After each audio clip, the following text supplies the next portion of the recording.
ஸ்ரீ குரு ஜோதிடம் ஆஸ்ட்ரோ செல்வ பிரகாஷ். ஜோதிடத்தின் மூலிமா ஒரு தகவல் தெரிஞ்சுக்க போகிறோம். அது என்னென்னா, சிறலக்கணம்.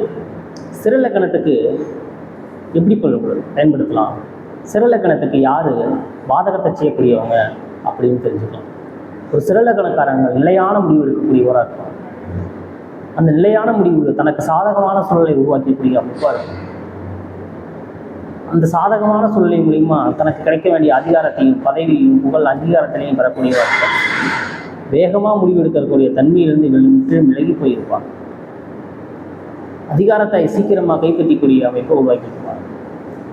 ஜோதிடத்தில் சிறலக்கணங்கிறது ரிஷபம், சிம்மம், விருச்சகம், கும்பம், இந்த லக்கணங்களை சிறலக்கணம்னு சொல்லப்படும்.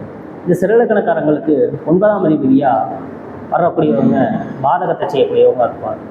இந்த பாதகத்தை செய்யக்கூடிய வாய்ப்பு, அதனால் அவர் ஜோதிடர் ரொம்ப கஷ்டமான சூழ்நிலை அனுபவிக்கூடியவர் இருப்பார்.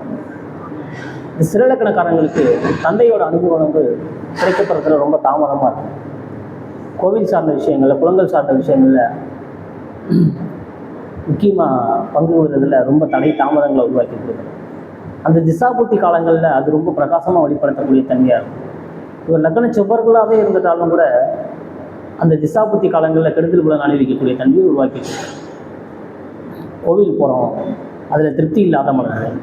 தந்தை கூடவே தான் இருக்கார், அவர் பொருள் ஈட்டி தர்றாரு, ஆனாலும் திருப்தி இல்லாத மனநிலை.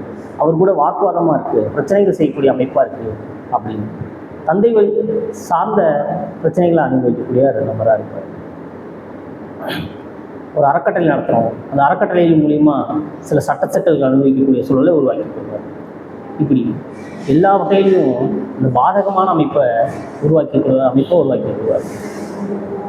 நிலையான முடிவு எடுத்தும் கூட இந்த அமைப்பிலிருந்து, இந்த சங்கடமான சூழலிலிருந்து வெளிவர முடியாத தன்மையை உருவாக்கிக்கிறோம். அந்த திசாபுத்தி காலங்களில் மிகப்பெரிய அளவில் வெளிப்படுறதற்கான வாய்ப்புகள் உருவாக்கி கொடுத்துரும். நன்றி.